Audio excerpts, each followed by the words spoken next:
Bye bye. Bye bye Notchu. Et Jontime National Park. Bon bah ce matin je vais rejoindre la route. Je vais faire du stop et je vais essayer d'aller voir Songfjord, qui est le plus gros fjord, enfin en tout cas le plus beau apparemment de Norvège, qui est classé UNESCO. Et je vais aussi aller essayer de visiter des Stave Church. C'est des églises en bois. Que j'en ai vu juste une pour l'instant et c'était au musée open air de Oslo, le National Folk Museum Park. Et voilà, c'est cool, bien dormi. Étonnamment, il n'a pas fait trop froid alors que là je suis dans les montagnes et il faisait moins froid que dans les Lofoten ou que sur les îles des Lofoten. Ouais, franchement, j'ai mis direct mes chaussettes de ski et mon bonnet. Et en fait, j'avais beaucoup trop chaud. J'ai tout enlevé. Et j'ai même ouvert un peu le sac. Voilà. Sinon, j'ai changé d'angle de GoPro. Mais ça, tout le monde s'en fout, je pense. Parce que j'ai regardé un peu mes rushs hier et j'ai trouvé que c'était un peu trop serré le plan. Vous me direz si vous préférez comme ça. Je vais essayer de faire la fin du road trip comme ça. Fin du trip. Ok, vamos.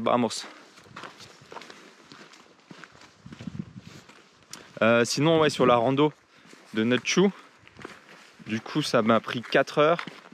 Bon, après, j'ai foncé. Hein. J'avais posé mes affaires, j'ai couru dans la descente. Sur le faux plat, j'ai été à fond la caisse aussi. Donc, faut compter 4 à 6 heures. Et ouais, il y a quand même 2 parties où il faut escalader, quoi. Ça ressemble à des voies d'escalade, des 3A, quoi, qu'il faut faire en free solo. Bon, il n'y a pas trop de danger, mais seulement si vous savez un petit peu grimper quand même, quoi. Si vous avez peur, n'y allez pas, surtout s'il y a de la pluie.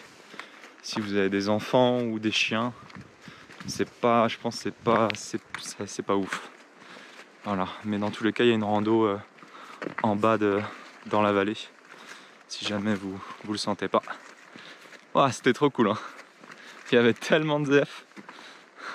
Mais en soi, ça va, c'était pas trop dangereux. Hein. Et il n'y avait pas trop de crevasses à droite et à gauche. Ça allait, même si je tombais avec le vent. Même si j'avais tombé. Oh là là, le français, c'est au secours. À force de parler anglais, je perds tout mon français.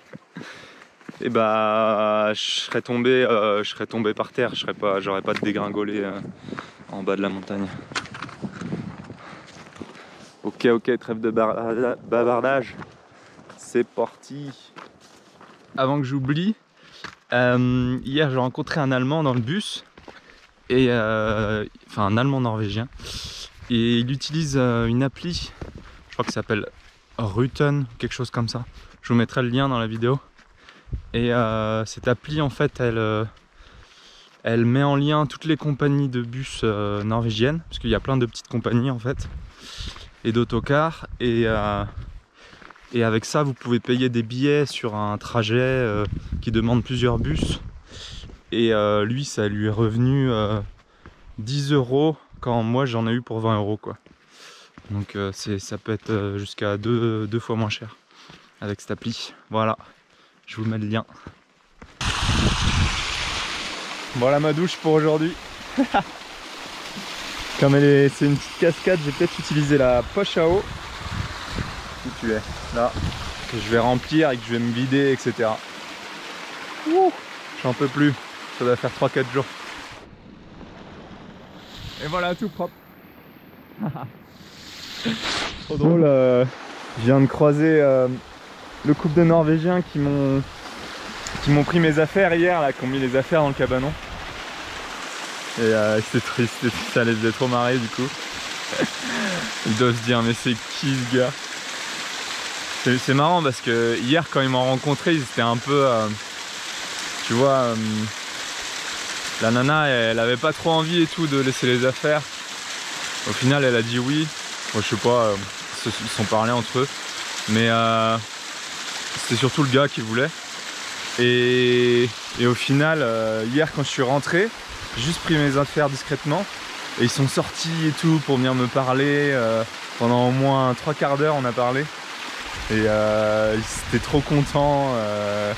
La dame elle était trop contente aussi. Et ouais. J'aime bien ces rencontres où les gens au début ils sont un peu en mode oh non la flemme et tout. Un peu sur la défensive et au final dès que tu as brisé un peu la glace c'est trop cool quoi. Et les gens sont contents quoi. Au final ils m'ont dit au moins 15 fois nice to meet you, nice to meet you. Voilà. Oh, bon je me rhabille. Bah, avec la poche à eau 3 litres, j'ai fait en 4 coups c'est bon quoi. En 4 coups c'est bon. Ah c'est tellement bien d'être propre.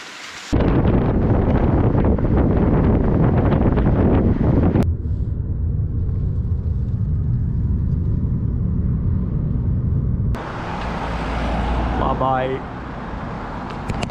Un grand-père et son fils qui m'ont pris en stop. Très sympa. De la région du Télémark. Et son fils il fait des peintures sur huile. Et il va aller en fin fond de la Roumanie choper un truc et il va faire des peintures. Voilà, moi je continue mon trip jusqu'au fjord. On est sur la E16 qui va de Oslo jusqu'à Bergen. Nice. Garlic. Oh. Ouais, j'ai attendu 2 minutes et j'ai été pris par un Norvégien qui range ses courses. Avant, quand la Suède était un empire, elle dirigeait la Norvège. Et il y a aussi eu le Danemark qui a dirigé la Norvège. Et les Norvégiens appellent ça les 400 années de nuit. En Norvège, ils ont 2 langages. Ils ont le norvégien nouveau, on va dire, et le norvégien ancien. Et ils l'utilisent toujours couramment. Et il y a une loi qui oblige la radio et la télé à utiliser au minimum 25% du norvégien ancien pour que ça reste ancré.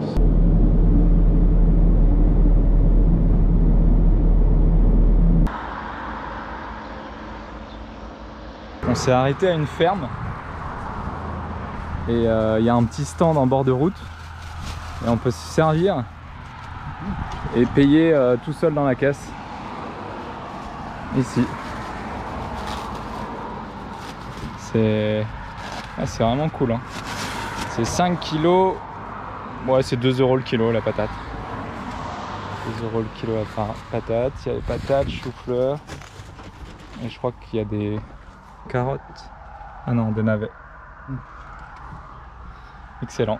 Et en fait, ils se payent. Donc tu peux payer en cash, je pense, mais la plupart se payent avec le numéro de téléphone. Comme Lydia, en fait, quoi. Et tout le monde se sert tout seul. On a pris le bac pour aller sur les fjords. C'est la seule option. Et il est électrique. Ça fait aucun bruit. On entend juste là on entend juste le bruit des camions. Mais le ferry je l'ai pas senti partir vers le bac.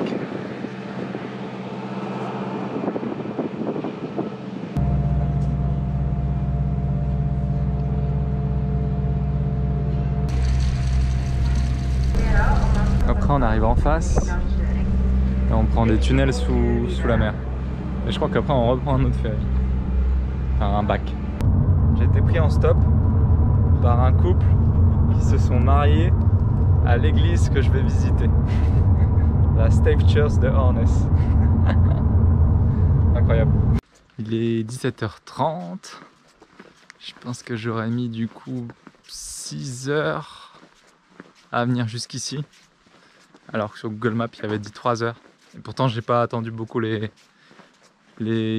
stops, hein. J'ai enchaîné, c'était trop bien. Des gens trop sympas, trop intéressants, tout du long. Alors, le stop c'est vraiment trop cool. Hein. Et là tout seul, mais c'est ouf, hein. J'attends jamais quoi. J'attends 3 minutes, le max que j'attends c'est 15 minutes quoi. C'est trop cool. Et là du coup je descends au village de Solvorn. Et je vais prendre le bateau pour aller à Ornes et du coup voir cette fameuse église en bois. Voilà. Et j'ai loupé le dernier bateau pour y aller. Mais bon, c'est pas grave. On va aller chiller à Svalnes et voir un peu le fjord. Cool. Une cool journée. Normalement, il pleut pas trop cette nuit demain. Il pleut un peu, mais pas trop. Et voilà. On est bien. On est bien. Je continue pas la phrase. Et les derniers qui m'ont pris en stop, là, qui se sont mariés à l'église.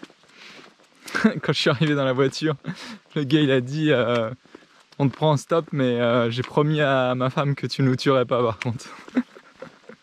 Et du coup, j'aurais dit que j'étais le French psychopathe, mais que je les tuerais pas pour cette fois-là. Voilà. On a fait que se marrer là-dessus pendant tout le trajet. Ils ont dit que c'était moi qui avais foutu le feu à toute la France et tout. Enfin bref, c'était bien drôle. Ah, franchement, une belle journée de stop.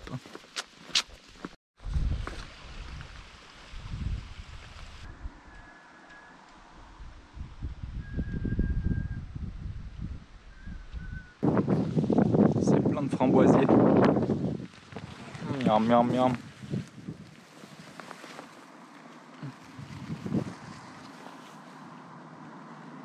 Oula, il y a un peu de pourri dessus. Mais je vais me régaler quand même, je pense.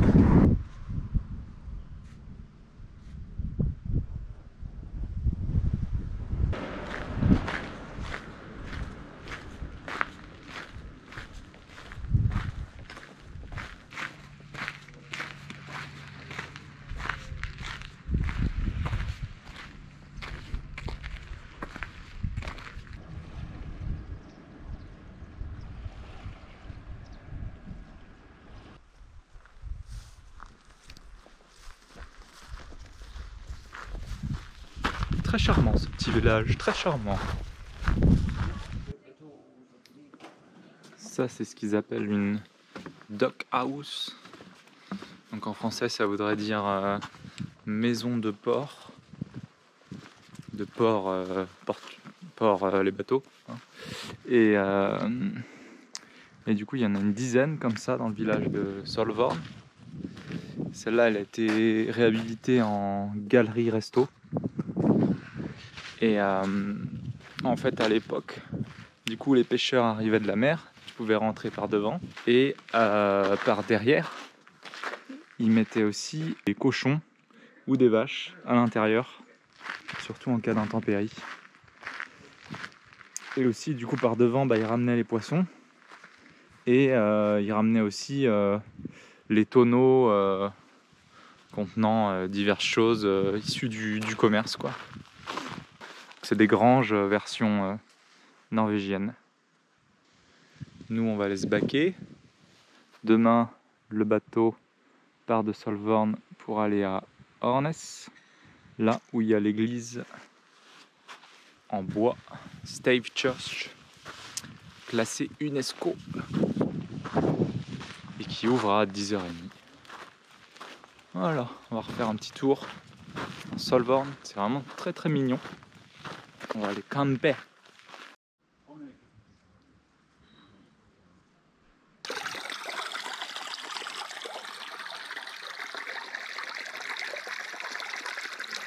Des tournesols norvégiens.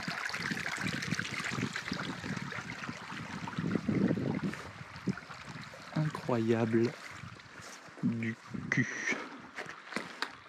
On voit les dock house du coup. Juste après le petit village de Solvorn, j'ai commencé le sentier de rando et puis ça. Ce qui doit être leur cabane pour hiverner les bateaux, leur kayak.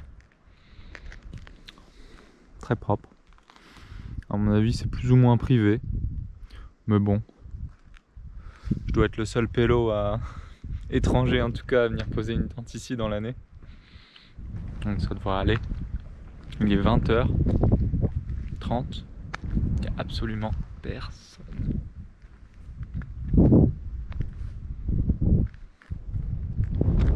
Je pense que c'est le genre de petit village qui est connu mais que par les Norvégiens. Ils ont fait un petit plongeoir et tout. Très très cool. Voilà, c'est tout pour moi aujourd'hui. Je rends l'antenne à vous les studios.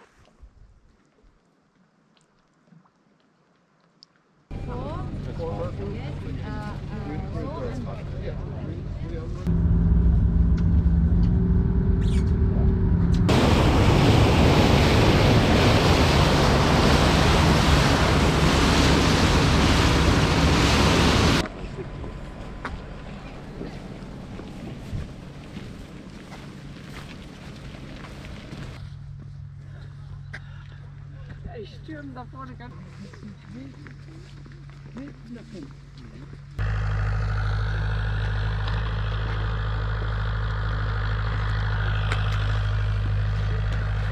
L'agriculture existe depuis, il y a des traces depuis 1900 avant JC, donc à l'âge du bronze.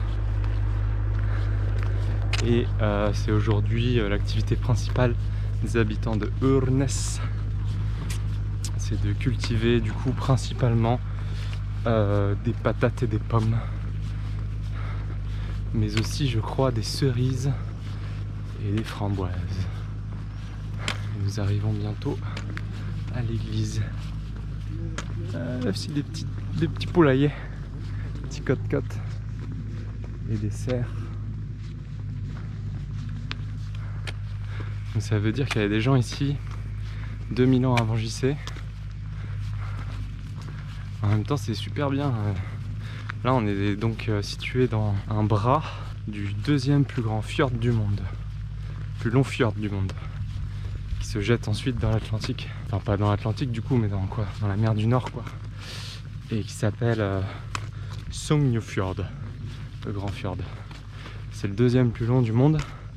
Le premier étant situé au Groenland. Mais c'est principalement de la glace là-bas.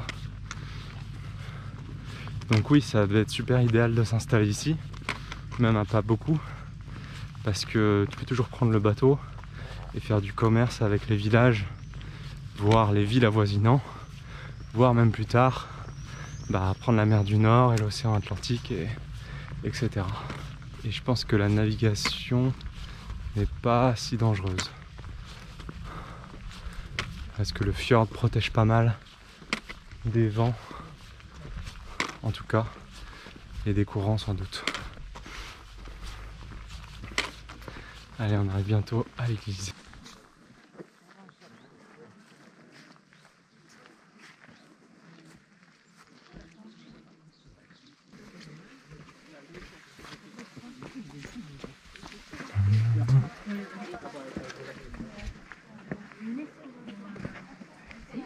Et voilà l'église de Urnes Stave Church. Incroyable. Il y a une équipe télé. Alors, il y a un guide qui commence dans 5 minutes ici. Cool, cool, cool, cool.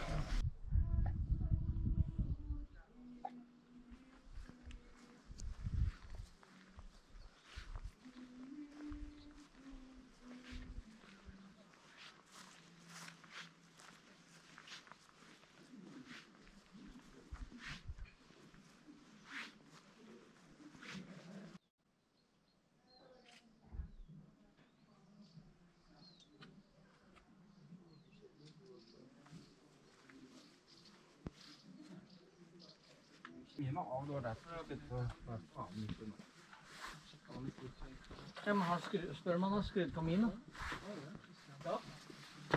We will start here.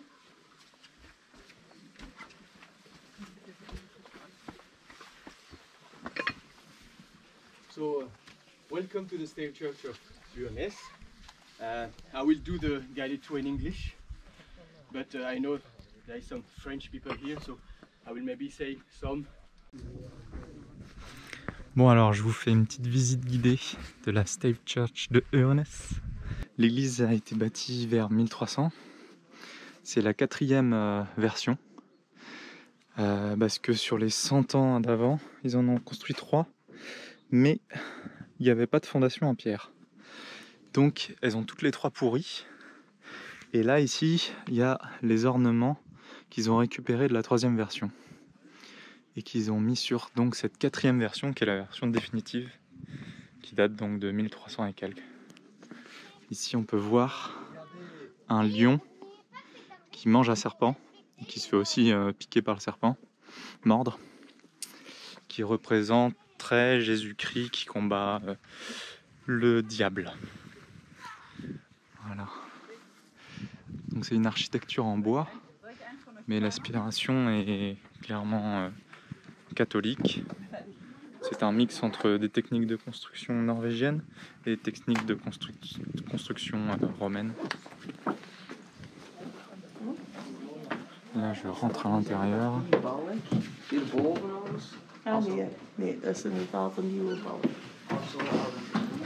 Donc il reste 4 éléments du XIIe siècle. Il reste ce chandelier. Il reste Jésus là-haut. Il reste également ce fauteuil en bois.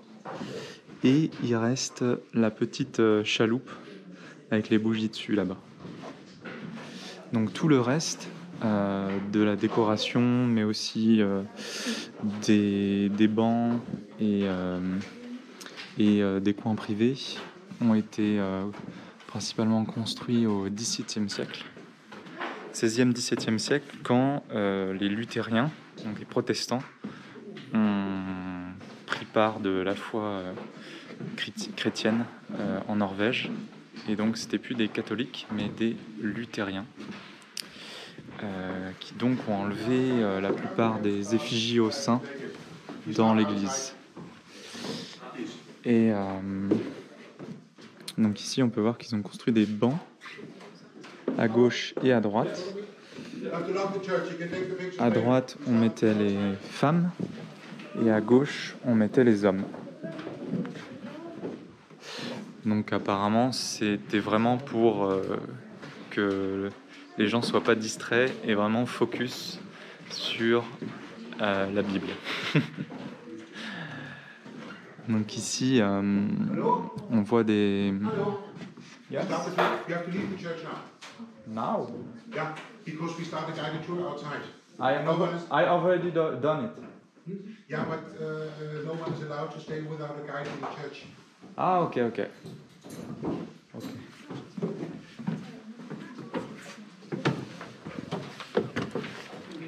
Je peux pas. Je me suis fait virer parce qu'on peut pas rester dans l'église sans un guide. Donc je pourrais pas vous la filmer comme ça. Tant pis. J'ai essayé d'attendre qu'il y ait plus de touristes, mais bon, c'est pas grave. Et donc à la base, par exemple, il y avait juste les 4 ouvertures là-haut. Et il n'y avait même pas de vitres ni rien. Tout ça, c'est vers le 16e, 17e siècle. Les églises à bois debout, on les considère une stave church si c'est construit avant le 14e siècle, donc au Moyen-Âge, et qu'elle est faite en bois, comme ça. En bois de pin massif de la région, du coup de Norvège. Ces stave church, il y en avait plus de 1000 avant. Elles ont principalement été détruites ou ont pourri toutes seules au XIVe siècle, donc pas longtemps après toute leur construction, à cause de la peste noire qui a ravagé 2/3 de la population norvégienne. Et du coup, il n'y avait plus grand monde pour s'occuper, rénover et construire de nouvelles stave church. Voilà le petit tour des églises à bois debout. Qu'est-ce que je peux vous raconter d'autre? Ah oui, on voit que c'est donc assez noir. Il y a du noir sur le bois. Et en fait, cette particule noire, c'est du goudron de pin. Ils ont mis du goudron, donc principalement du coup pour pouvoir résister aux intempéries norvégiennes qu'on connaît bien maintenant. Voilà, tout ça c'est du goudron fait à base de pin également. Voilà, c'était tout pour moi. Et là c'est le petit cimetière. La Stave Church de Urnes. Incroyable, incroyable.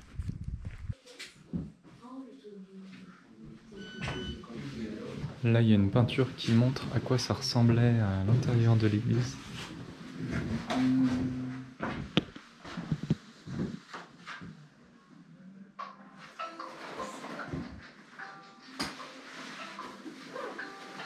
Donc là, on retrouve les 4 éléments qui datent du XIIe siècle. La barge, le fauteuil, l'autel.